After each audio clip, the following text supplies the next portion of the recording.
నమస్తే, నేను మీ Ashok Kumar. Welcome to our channel. వైసీపీకి సంబంధించినటువంటి మాజీ రాజ్యసభ ఎంపీ విజయసాయిరెడ్డి పరిచయమే అక్కర్లేదు. దేశంలోని అనేక రాష్ట్రాల్లో ఎంపీలతో గుడ్ కనెక్షన్స్ ఉన్నాయి. సరే, ఏది ఏమైనా కూడా రాజకీయంగా నేను అస్త్ర సన్యాసం చేశాను, ఈ యొక్క వైసీపీ అధినాయకత్వంతో నేను మనగలేను అని చెప్పి ఆయన రాజకీయంగా దూరంగా ఉన్నారు. కానీ ఇన్ని సంవత్సరాల పాటు అంటే మంచి కావచ్చు, చెడ్డ కావచ్చు, అప్పుడప్పుడు ప్రజల్లో తిరిగినోళ్ళే కాబట్టి రాజకీయ నాయకులు. ఆ క్రమంలో వైజాగ్ కేంద్రంగా ఏదైతే గూగుల్ డేటా సెంటర్ వచ్చిందో, ఈ యొక్క గూగుల్ డేటా సెంటర్ రావడంతో ఈయన పరిస్థితి ఎట్టయిందంటే తేనెలో పడిన ఈగ మాదిరి తయారైపోయింది. వైజాగ్కి ఇంత పెద్ద డేటా సెంటర్ వచ్చింది, ఇన్ని వేల కోట్ల పెట్టుబడులు వచ్చినాయి, ఇన్ని వేల మందికి ఉద్యోగాలు వస్తున్నాయి. ఇప్పుడైనా సరే ఒక కామెంట్ అయినా చేయకుండా కనీసం చేసినటువంటి ప్రభుత్వాన్ని పొగడకపోగా నువ్వు గమ్మనెందుకుంటావు అని చెప్పి ఎప్పుడైనా సరే చావుకో మంచికో పెళ్ళికో వెళ్ళినప్పుడు అక్కడ చుట్టూరున్నటువంటి ప్రజలు కావచ్చు, చదువుకునేటువంటి పిల్లలు కావచ్చు, అసహించుకునేటువంటి పరిస్థితి రాకూడదని చెప్పి ఫస్ట్ టైం ఓపెన్ అయినాడు విజయసాయిరెడ్డి. ఏమని చేశాడంటే tweet, Vizag has all qualities to lead India's growth story. It's largest asset is it's people, hard working, intelligent and relentless. అంటే మొత్తం మీద వైజాగ్ సంబంధించినటువంటి ప్రజలను, పిల్లల్ని కావచ్చు, వీళ్ళందరూ పొగుడుతున్నారు ఇంటెలిజెంట్ అని చెప్పి, ఎంత శ్రమైనా భరిస్తారని చెప్పి ఇవన్నీ చెప్తున్నాడు. ఈ క్రమంలో ఉండే సబ్జెక్ట్ చెప్పాడు ఏంటంటే, ఆ Google AI data centre is just the first milestone on that journey. ఈ పాయింట్ ఖచ్చితంగా అందరూ గుర్తుపెట్టుకోవాలా. ఏమంటారంటే the Google AI data centre is the just the first milestone on that journey. గత 5 ఏళ్ల పాటు మీరు ఏమి చేసినారు అని చెప్పి, 5 ఏళ్ల పాటు ఏమీ చేయలేదని చెప్పి, గత 5 ఏళ్ల పాటు మేము ఏమీ చేయలేదని చెప్పి విజయసాయిరెడ్డి ట్వీట్ రూపంలో ఆయన ఒప్పుకున్నాడు. అవునన్నా కాదన్నా ఎన్ని వాదనలు చేసినా కూడా ఈవెన్ గుడ్డు మినిస్టర్, అంటే గతంలో పనిచేసినటువంటి గుడ్డు మినిస్టర్ లాంటి వాళ్ళు డిబేట్లకు వచ్చా కూడా తలదించుకొని వెనక్కు వెనుదిరగాల్సిందే తప్ప మరో ప్రశ్న లేదు, మరో మాట ఉండదు. ఈయనైతే ఇంక వయసు పైబడింది కాబట్టి ఓపెన్గా ఒప్పుకోవడం జరిగింది.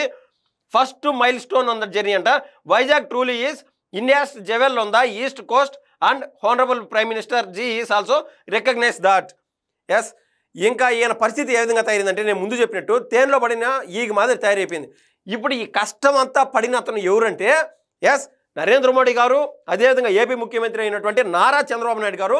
వీళ్ళిద్దరి సహకారంతో మా దేశానికి, మా రాష్ట్రానికి నేను ఏమైనా చేయగలుగుతాను, ఎవరితోనే మాట్లాడగలుగుతాను, ఎంత దూరమైనా వెళ్ళగలుగుతాను అని చెప్పి వీళ్ళిద్దరు ఇచ్చినటువంటి భరోసాతో నారా లోకేష్ గారు యూఎస్కి పోయినప్పుడు ఆడ గూగుల్ డేటా సెంటర్తో, అదే గూగుల్ కంపెనీతో మాట్లాడడం, వాళ్ళు ఒకసారి కేరళకు వచ్చినప్పుడు ఆ ప్రతినిధులతో మాట్లాడడం, ఎక్కడ పడితే అక్కడ దపాలుగా వాళ్ళతో చర్చలు చేసి ఎనలేని కష్టం పడినటువంటి నారా లోకేష్ గారికి ఈయన చిన్న కితాబు కూడా ఇవ్వకపోగా సరే అయితే అయింది.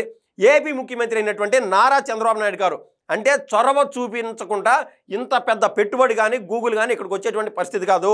దేశంలో వెల్ డెవలప్డ్ స్టేట్స్ ఎన్నో ఉన్నాయి, వీటన్నిటికీ రాకుండా ఆంధ్ర రాష్ట్రానికి రావడం అంటే దాని వెనుకలు ఉన్నటువంటి కష్టం ఎంతో, కఠోర దీక్ష ఎంతో మనం అర్థం చేసుకోవాలి. వాళ్ళిద్దరి పేర్లు చెప్పలేదు, అయినా పర్లేదు. ఏది ఒక మంచిని పొగుడుకున్నా కూడా ఈయన ఏడో జెవెల్ అని వాడినాడు చూడండి, పదం ఒకటి జెవెల్ అని వాడినాడు. అంటే వజ్రాన్ని మట్టేసి కప్పినా కూడా వెలుగు అనేది ఆగదు. వజ్రం ఎప్పటికీ వజ్రమే. ఏది ఏమైనా కూడా ట్వీట్ రూపంలో నరేంద్ర మోడీ గారిని పొగినారు. అందుకు నేను కూడా ఆయనకి ధన్యవాదాలు తెలుపుతున్నాను. ఎందుకంటే నరేంద్ర మోడీ గారి సహకారంతో ఆంధ్ర రాష్ట్రం మరింత ముందుకు వెళ్తానని చెప్పడంలో ఎటువంటి అతిశయోక్తి లేదు. ఇక్కడ దీంట్లో మరో కోణం ఉన్నది. నారా చంద్రబాబు నాయుడు గారి పేరు, అదేవిధంగా నారా లోకేష్ గారి పేరు, ఇందాక నేను చెప్పినట్టు వాళ్ళు పడినటువంటి కష్టానికి నిర్వచనం కానీ దానికి కొలమానం కానీ ఇంకొకటి ఉండదు. దానికంటూ మీటర్స్ ఉండవు, పారామీటర్స్ ఉండవు. అటువంటి వాళ్ళని పొగడమని నేను అడగట్లేదు. కానీ వాళ్ళ పేరు లేకన్నా పొరపాటున ఈ ట్వీట్లో కన్నా పెట్టింటే అయిపోయి కథం. జగన్మోహన్ రెడ్డి కక్షకి, జగన్మోహన్ రెడ్డి యొక్క ఆగ్రహానికి, జగన్మోహన్ రెడ్డి యొక్క కక్షకి ఈయన యాడు గురై బలైపోతాడని చెప్పి ఆయన ఇప్పటికీ వణుకుతానే ఉన్నాడు. ఏది ఏమైనా కూడా వైజాగ్ కేంద్రంగా గతంలో ఈయన అక్కడ ఎంపీగా ఉన్నాడు. ఇంకా ఆ ప్రాంతం మొత్తం ఈయన చేతలో పెట్టినారు ఒకనొక దశలో ఎవరో జగన్మోహన్ రెడ్డి గారు. అప్పుడు వైజాగ్ చేసినటువంటి డెవలప్మెంట్ ఏంది అని చెప్పి ఇటువంటి పెద్ద మనుషులు బయటకు వచ్చి మీడియా సమావేశం రూపంలోనో లేదా ఇటువంటి ట్వీట్ రూపంలో కానీ తెలిపితే రాష్ట్ర ప్రజలు ఒక ఆలోచనకు వస్తారు, ఒక క్లారిటీకి వచ్చేస్తారు. ఏంది, ఏ ప్రభుత్వం కరెక్ట్గా మన రాష్ట్రానికి డెవలప్మెంట్ చేస్తుంది, ఏ ప్రభుత్వం కఠోర దీక్షతో ముందుకెళ్తుంది కంపెనీలు తీసుకొచ్చే దిశలో అని చెప్పి మనం అందరం గుర్తు చేసుకోవచ్చు. గతంలో ఐటీ శాఖ మినిస్టర్ ఎవర్రా అంటే ఎవరికి గుర్తుండనటువంటి పేరే నేను చెప్పను. ఎందుకంటే ఆయన హల్చల్ అయినాడు, అప్పుడు ట్రోల్స్కి గురైనాడు. గుడ్డు మినిస్టరు, బొప్పట్ల మినిస్టర్ అని చెప్పి అమర్నాథ్ లాస్ట్ ఒక సంవత్సరం తప్ప తొలి 4 ఏళ్ళు ఏమి చేస్తా ఉన్నాడు? ఎస్, ఆ లాస్ట్ ఒక సంవత్సరం గురించే మాట్లాడదాం. ఆ ఒక సంవత్సరం ఏదో గ్లోబల్ ఇన్వెస్ట్మెంట్ సమిట్ అని చెప్పి వైజాగ్ కేంద్రంగా పెట్టాడు. ఆ రోజు ఏమైంది? నూడిల్స్ చేసుకునే వాళ్ళని, లేకుండా ఉంటే ఈ ఎగ్ కర్రీస్ చేసే వాళ్ళని, లేకుండా ఉంటే రోడ్లపైన పానీపూరి చేసే వాళ్ళని, వీళ్ళందరినీ తీసుకొచ్చి వాళ్ళకు ఒక కోట్లేసి ఇన్వెస్టర్లు మాత్రం ఆడ కూర్చొని పెట్టి వీళ్ళు చేసినటువంటి మూర్ఖత్వం, వీళ్ళు చేసినటువంటి ఓవర్ యాక్షన్లు చూస్తే ఆ రోజు ఇటువంటి పరిస్థితులే వాళ్ళ ఓటమికి కారణమైనాయి. ఆ రోజు మధ్యాహ్నం భోజనం పెట్టే సమయం అప్పుడు అర్థమైంది, ఎవరినైనా వీళ్ళు ఇన్వెస్టర్లా లేకుంటే ఎవర్రా అని చెప్పి భోజనం కాడ పళ్ళాలు ఎత్తుకొని మాకు ఇదేంటి ఇదేంటి అని చెప్పి కొట్లాడుకోవడం మొదలుపెట్టారు. అలా ప్రజల్ని కళ్ళు కప్పుదాం అనుకుంటే అది చాలా తప్పు. నేను ఇందాక చెప్పినట్టు ఒక డైమండ్ పైన ఏదైనా మట్టి పూయచ్చు, ఏదైనా చేయించుకుని ఆ డైమండ్ యొక్క వెల ఎప్పటికీ తగ్గనంటే తగ్గదు. ఎస్, ఆ రోజు ఈ గుడ్డమరనాథ్ చేసినటువంటి మనం చూసాం, ఆ షోకేస్ చూసాం. ఆ తర్వాత రోజు ఏమైంది? మీడియా సమావేశంలో, అన్న మీరు తీసుకొచ్చినటువంటి పెద్ద కంపెనీ ఏదైనా అంటే ఆయన భుజాలు దడుకున్నాడు. ఏ పేరు చెప్పలేక అంత పెద్ద అన్ని లక్షలు పెట్టి అన్ని కోట్లు పెట్టి ఆడ సభ పెట్టడం ఎందుకు? ఇన్వెస్టర్లు వచ్చేసారని చెప్పి షోకేస్ చేయడం ఎందుకు? ఏమన్నా అర్థం ఉన్నదా? అలా తేడాలు చాలా జరిగినాయి. ఇటువంటి వాటిపైన ఖచ్చితంగా ఆంధ్ర రాష్ట్రంలో చర్చ అంటూ జరగాల.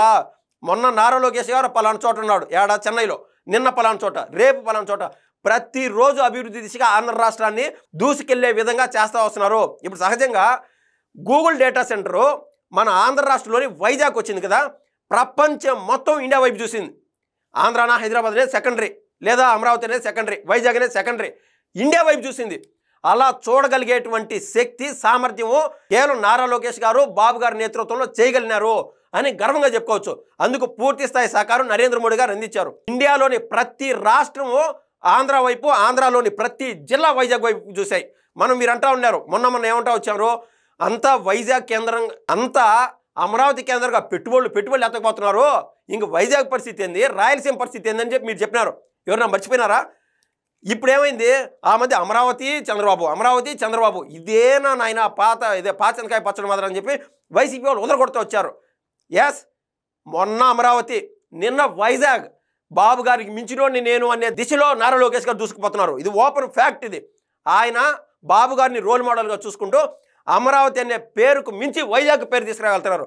అంటే పోటీకి పోటీ. ఈలోపు ఇంక రాయలసీమ రేపమాప ఊరికే ఉంటే ఏమవుతుంది? మొన్న వైజాగ్ ఎంట్రీ, అవతల మొన్న అమరావతి ఎంట్రీ. ఈ రాయలసీమ పరిస్థితి ఏంది? రాయలసీమ జిల్లాలు ఎప్పుడు వెనకబడాల్సిందేనా? ఒక్కసారి మీకు కళ్ళు కనపడవా అని చెప్పి వైసీపీ వాళ్ళు ట్రోల్స్ గురి చేస్తారు. ఈరోజు ఏమవుతుంది? నరేంద్ర మోడీ గారు అమరావతిలో నరేంద్ర మోడీ గారు రాయలసీమలో పర్యటన చేస్తున్నారు, కర్నూలు కేంద్రంగా పర్యటన చేస్తున్నారు. ముఖ్యమంత్రి తర్వాత నారా లోకేష్ గారు ఐటీ మినిస్టరు, వాళ్ళిద్దరూ 2 ప్రాంతాలు పంచుకుంటే ఏకంగా దేశ ప్రధాని రాయలసీమ జిల్లాలను పంచుకున్నాడు. ఓపెన్గా గర్వంగా చెప్పుకోవచ్చు, మన ఆంధ్ర రాష్ట్రం అభివృద్ధి దిశగా దూసుకెళ్ళిపోతుంది. దీన్ని ఆపగలిగే శక్తి ఎవరికి లేదు. మహా అంటే కల్లో అనుకున్నా కూడా నిద్ర లేయాల్సిందే తప్ప ఉలిక్కిపడి దాన్ని ఆపగలిగే శక్తి, అంత మొనగాడు ప్రపంచంలోనే ఎవరు లేరు. Right now Andhra Pradesh is on the right and perfect track అని నేను గర్వంగా చెప్పగలుగుతాను. ధన్యవాదాలు.